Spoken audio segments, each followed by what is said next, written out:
Welcome to Lost Relation Chronicles. I am Sam Walker, and my world came crashing down yesterday. My wife, Kathy, the mother of our 10-year-old twins, Owen and Hannah, has been unfaithful to me. The betrayal hit like a punch to the gut, leaving me seething with anger and at a complete loss. But as furious as I am, I know that violence won't solve anything. A dead mother and a father in prison wouldn't bode well for my kids' future.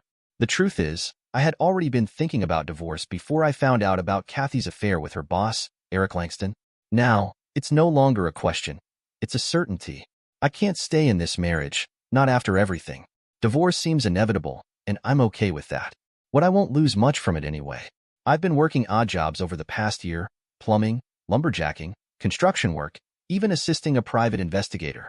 I'm not an expert in any of these, but I do enough to cover for missing workers, and I get the job done quickly, usually in half the time others take. That's what keeps the contractors happy and me busy. So now, I need to plan my next steps. I'm ready to move on, for me and for my kids.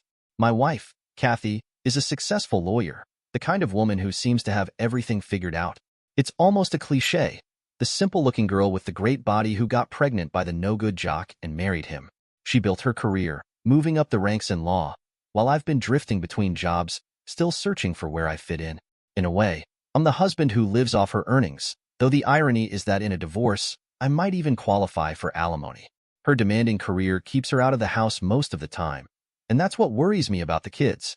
If she gets custody, and let's face it, she probably will, what happens to Owen and Hannah? Kathy would have to cut back her work hours, but I'm not sure she'd want to.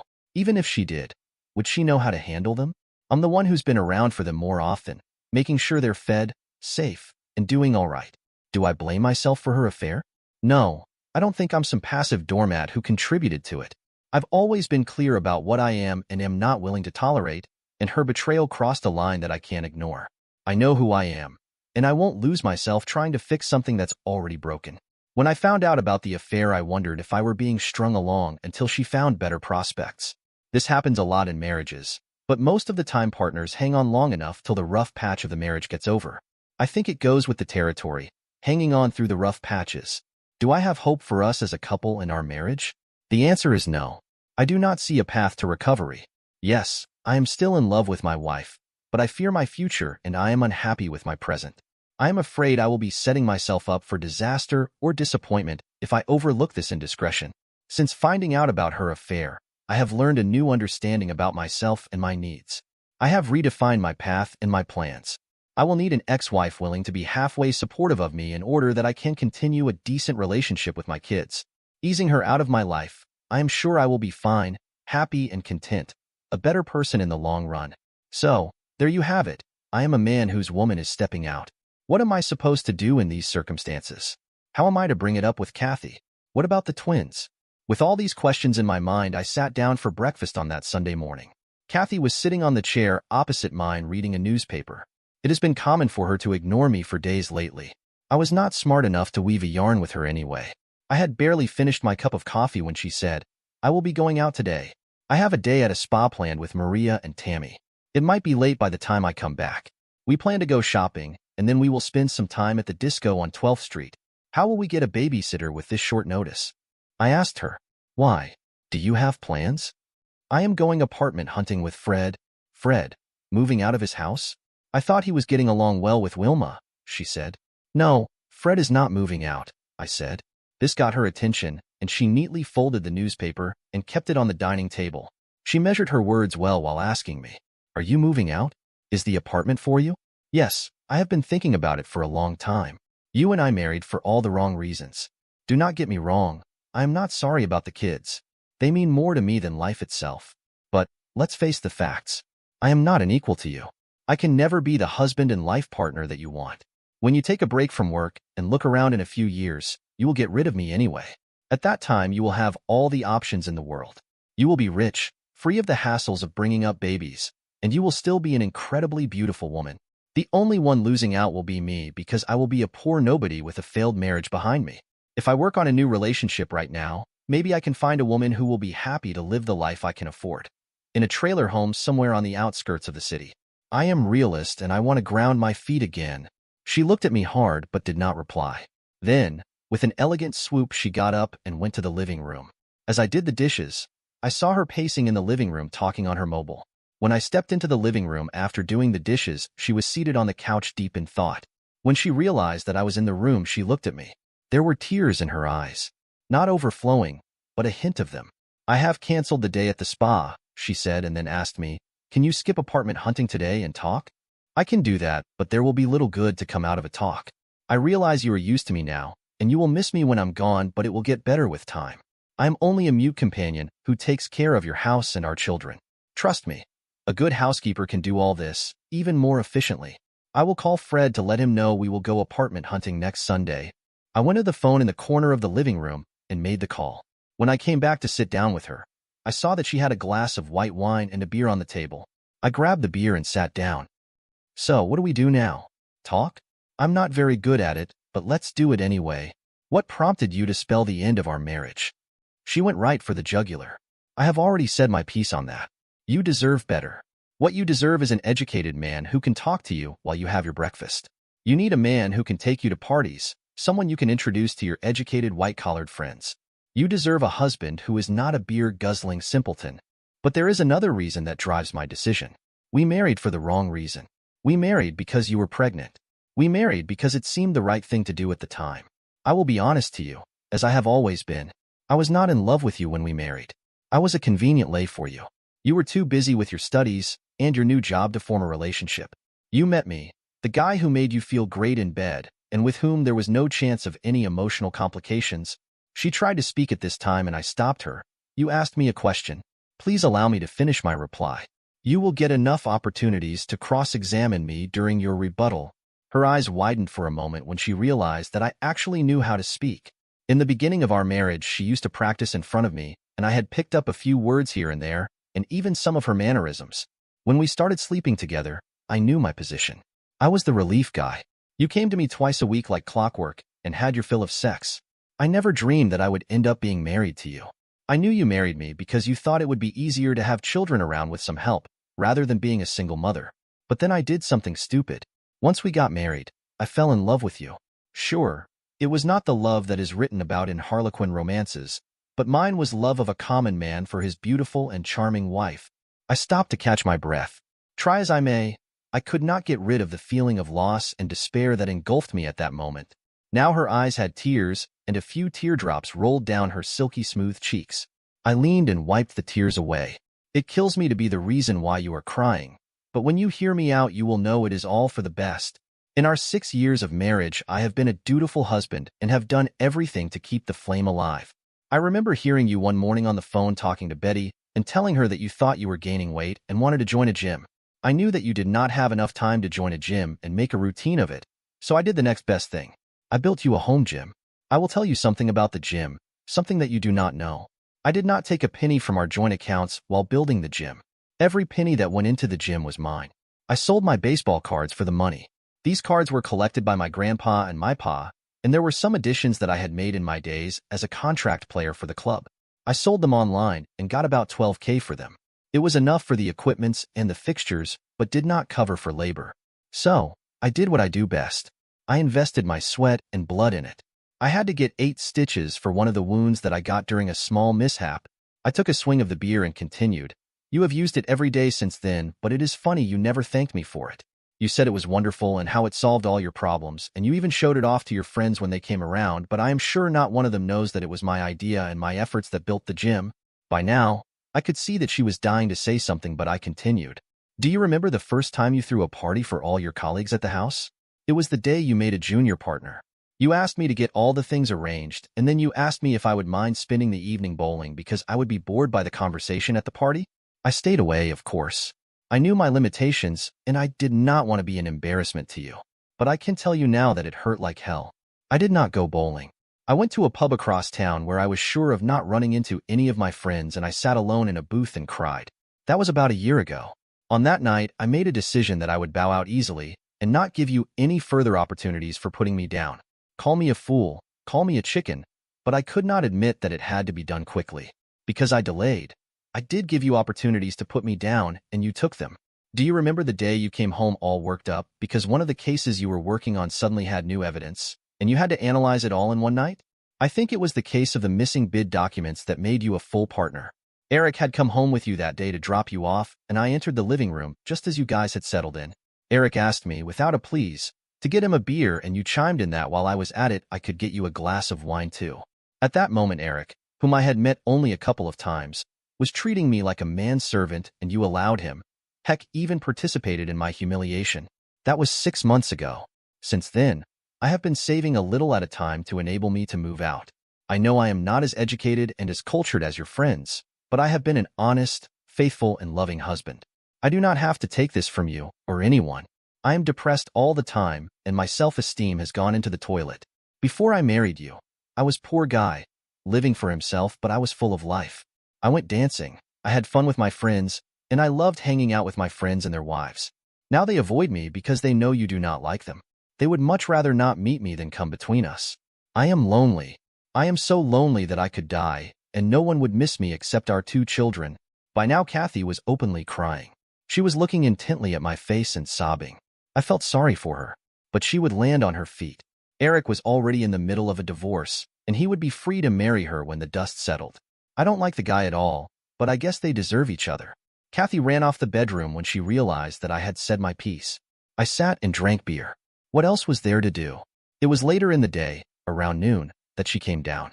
She was still dressed as she was in the morning. It was obvious that she had been crying but was calm when she came down. You have had your say, and now it's my turn. I will start at the beginning of our relationship and work through the timeline. Yes, when I first met you, I was the prim and proper girl looking for some hot construction worker sex, and I found you. Yes, you are right that there was a comfort in the thought that we both expected nothing from our time together apart from mind-blowing sex. But then I did something stupid. I fell in love with you. I have a confession to make today. I did not become pregnant by chance. I knew that you would not think of me beyond a good lay and would never try to build a relationship with me, so I deliberately became pregnant. I was in love with you even before we got married. Then why? I started to speak when she put her finger on my lips and asked me to stay quiet while she had her say. Now, we come down to the gym that you talked about. I honestly had no idea that you sold your baseball cards for it. In fact, I had no idea you even had a collection. This shows how little effort I had made to assimilate myself in your life. I have been a selfish and pampered child all my life, and I thought that it was enough that I was trying to assimilate you into my life. Now that you have talked to me, I realize that I had not even done that. I was conveniently living 2 lives. No, that is wrong. I was just living one life, that of a working woman. You were still my sexual relief, and the children were my way of keeping you busy. She stopped speaking for a while and composed herself. I am not even sure how things got the way they have. The only reason I avoided taking you to my office gatherings is because I thought you would be uncomfortable. As for not fraternizing with your friends, look at me. Do I have any friends? I have lost touch with all my friends, so how am I supposed to keep in touch with yours? I think it was because I knew that my job was important for us. I have lived with the pressure of being the sole breadwinner for the house. As for love, yes, I do love you still. You are an honest man, and no one can blame you for not trying. We all live with the limitations that we are given. Your limitation is your lack of education, and I cannot complain because I knew, even before I married you, that you would be struggling professionally all your life. I guess in my closed mind that made you a loser, but then not everyone is cut out to be a professional success. Look at me. I am a loser too, at least on personal front. She stopped and looked hard at me. The question is where we go from here? I do not see any other option but divorce. I am not getting a doctorate anytime soon, and I will be what I am. I said, and you deserve better. I was thinking at that very moment that I deserved better than a cheating wife, but I did not want to part on a sour note. That would put a dent into my relationship with my children. If she knew I was in the know of her relationship, she might avoid contact with me, either out of shame or resentment, and that would mean less contact with my children. But I do not want a divorce, she said. Life cannot always be about what you want. There will be times when what I want would matter too, and this is just one of those times. I am sorry, but I am not in love with the woman you have become. I respect you for your conviction and your contribution as the earning member of this family, but I do not love you anymore. I said, you are young, and I am sure that you will find someone who will be an equal partner to you. Just let me go. She looked at me with tears in her eyes. So, this is it? I guess so. I have consulted a lawyer as the first consultation was free. The only thing I want from the divorce is that you pay for the lawyer and that you give me unlimited visitation. I will not abuse the unlimited visitation and will accept any boundaries you set for me. I will be available as a babysitter anytime you have a social commitment, even a date. I will need a couple of hours heads up, though. Traveling on buses can be time-consuming. I laid my card in front of her. You do not want any alimony or split in marital assets. You have supported me in my job by taking care of the household, and you deserve some. She was quick to point out. Somehow, I don't want a divorce was missing now. I am leaving this marriage with exactly what I came in with, nothing. I have $3,000 saved, and that should tide me over while I try to stand on my feet. What are your plans after the divorce? She almost felt relieved that she was getting off with giving me nothing. I am not sure. I am just sure that they do not include you. I gave a curt reply. I can fight the divorce and make it tough for you. In fact, I will do that. I do not want a divorce. I want us to work on this marriage. Her defiance was back. I am sure you can, but you can't make me love you if I won't, I said, and started thinking I might have to bring up her adultery to get rid of her. I did not want to do that and lose my children. I know how the courts are always in favor of the wife and how a poor guy like me, with no money to pay even the lawyer, would fare. I honestly love you. I beg for just one chance, and if you are not satisfied with our marriage in another 3 months, I will agree for the divorce, she bargained. Why? Will I suddenly become more acceptable to your friends? Will you be able to take time off from work and work on this marriage?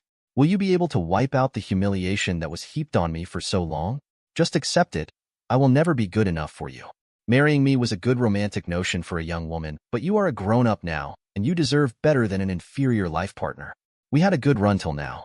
I do not want a divorce when one of us is having an affair with someone else to fulfill some need in our lives.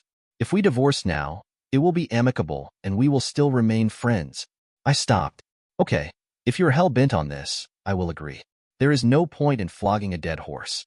I wish you would have talked to me earlier, so that we could have worked on this and not reached this point, she said, resigned to the fate of our marriage. I am not blaming you for the divorce. I have only said what I have for your benefit. You are not been used to being in a relationship of equals for some time, and I do not want you to fall into the same trap with your next husband. I smiled reassuringly. I got up and told her, I am moving to the basement for a few days till I find a place to move into. We will talk to the kids and make them understand that we will still be their parents, but just not married to each other. My only request to you will be that you abstain from bringing dates home till such time as our divorce is final. It will help in their accepting the man in your life easier. If you do it too soon, they might resent you for replacing me too soon. You are still thinking about me. You still love me, she exclaimed. Why are you doing this to the family? How can you do this to your children? I know you want to hurt me, but you are hurting the children too. I wish I could tell you the real reason for the divorce, I thought, but that will damage my chances with my children. I said nothing and walked into the bedroom to get my things. She followed me, stood at the door as I went about gathering my things from the closet. Will you at least spend one night with me as a goodbye? That will only create more complications. I am not sure it is a good idea, but we have been sleeping together till last night, she complained. Oh, if you mean just sleeping together, I can do it for old time's sake, but not making love. I am not up to it, I replied. Why? Honestly, I've forgotten how to. It's been 3 months since you last said yes to my advances. I haven't even tried in last 2 months. Has it been so long? Why didn't you say something? She did not realize how long had it been since we last made love. Did you not miss sex in 3 months? I know you, and I know you cannot do without sex for this long. I have suspected infidelity for quite some time, but then someone as honorable as you will not do something so distasteful. I was losing my resolve. Her former sexual relief has not had any sexual relief because of her affair. I guess I was not even good enough for that anymore. A nanny, that is all I was, a nanny. I have never cheated on you. My sex drive is not as high as it once was. On top of it, my job pressure keeps me worn down, she said. So this is what it is all about, isn't it? Us not having sex? You did not listen to a word I said, did you? I sighed. You do not show me any affection.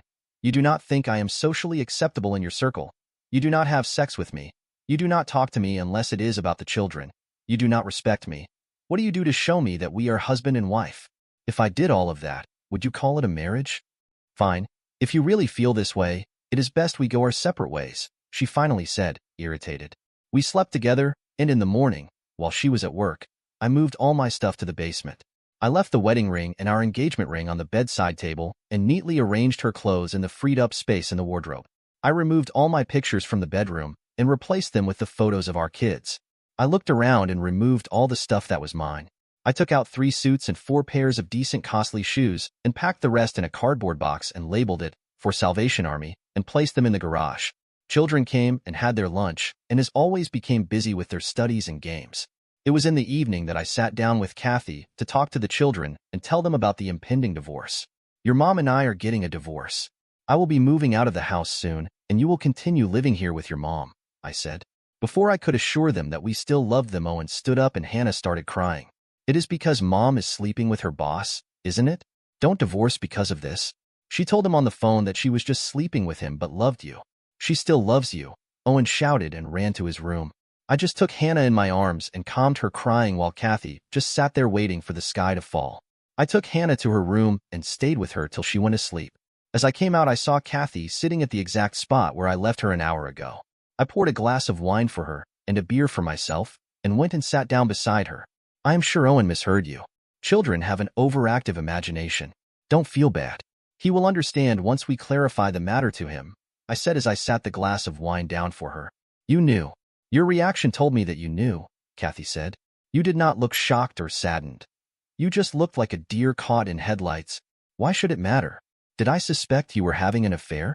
Yes. Do I blame you? No. I had to salvage the situation somehow.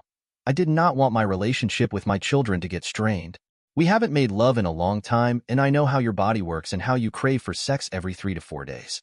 If you were not coming to me for sexual relief, you had found it somewhere else. And trust me, I understand. I am not highly educated, but I do read and I know the concept of a work spouse. You had been talking about Eric like a work spouse for a long time, and I am to blame that I did not talk about this earlier. I am sure you never realized when Eric took over from me, but he is your work and bed spouse now. Be with him. Be honest to yourself and admit that my utility in your life is nearly over. What I no longer do can be done by any good nanny, and your money can buy plenty of them. But I do not love Eric," Kathy whispered. "Do you love me?" I asked. Yes. "Then how can you neglect me so badly and give Eric something that was supposed to be mine? How can you hurt me so badly when you love me? How can you allow Eric to treat me like a manservant when you love me? How can you let him laugh at my expense when you love me? How can you justify being sexually fulfilled with him in his bed when I am waking off to your picture?" I stopped. I had tears in my eyes. Damn, it was not supposed to come out like this. I had no idea the children knew, and that they would thwart my plan. I don't know. I am ashamed. I am sorry, but most of all I am confused about what am I supposed to do next. I did let Eric into my life, but it was more by accident than anything else. I did not plan on it. It was at one of the longer conferences when I had been away from you almost 2 weeks due to my schedule. I was feeling randy, and after a few drinks I ended up in his bed. We both felt remorse the next morning. I have no plausible explanation for sleeping together after that day, but I guess it was just getting our rocks off more than anything else. She paused. "Eric did not treat you like a manservant. You see, over the years I have talked so much about you with him, that in his mind the two of you are friends. He has a strange familiarity with you because he knows what color shirts you like. What is your favorite food?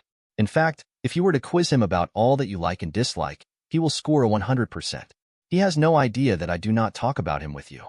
In fact, I do not talk to you at all." She stopped and sighed. Catching a breath, she went on. "He was starting divorce proceedings against his wife at the time we started. He had come to know that his wife was sleeping with a colleague of hers. Last week, he withdrew the petition of divorce after he saw the parallel between his sleeping with me and her infidelity. He understood that they were spending too much time apart and has decided to work on his marriage. This also means that I do not sleep with him anymore. He is going to resign his administrative position after the next AGM, and I am in line to take over. That would entail more traveling and less time with you and kids. If we divorce, I will have to forego that promotion, and I will end up working under someone less competent than me." I had no clue where Kathy was going with her rambling, and maybe she didn't either. I just sat there, listening, trying to make sense of the mess spilling out of her mouth. What was she even trying to say? That Eric, my so-called friend, had no problem betraying me behind my back? That the affair was only over because he called it off, not her? So if he hadn't ended it, she'd still be sneaking around with him? And now, she wanted to salvage our marriage just so she could take her promotion and travel even more, leaving me and the kids behind? I couldn't tell if she was trying to fix things or just making them worse. Every word out of her mouth felt like she was digging herself deeper into the hole, and I was just sitting there, wondering how we even got to this point. I am not sure what are you driving at, I said, and that opened the tear works. I was afraid that she was going to go into a fit or something, but after an uncontrolled, inconsolable bout of crying for 10 minutes, she calmed down enough to make some sense. I will be lost without you. I do not know anything else apart from being what I have made of myself. How will I face life without you? She said, almost despondent. I will lose everything if I lose you. You never really had me. What we had was just the illusion of a marriage, I said, my voice steady, though my heart ached as Kathy sat there, broken and in tears. We may not be married for much longer, but I will always be here for you because you're the mother of my children. Your pain will only cause them pain, and I won't let that happen. I don't have love or respect left for you, and we were never the best of friends, but we are bound together by Owen and Hannah. For their sake, I'll always be around. I paused, watching her crumble under the weight of my words, but I knew it had to be said. I'm sure happier days will come for both of us, just not together. It broke my heart to see her like that, but this was the reality we had reached. All I could hope for was that she wouldn't try to come between me and my kids. Life goes on, I murmured, standing up to leave. And it will, for both of us. Dear listeners, please share your thoughts in the comments section below, and don't forget to like, share, and subscribe.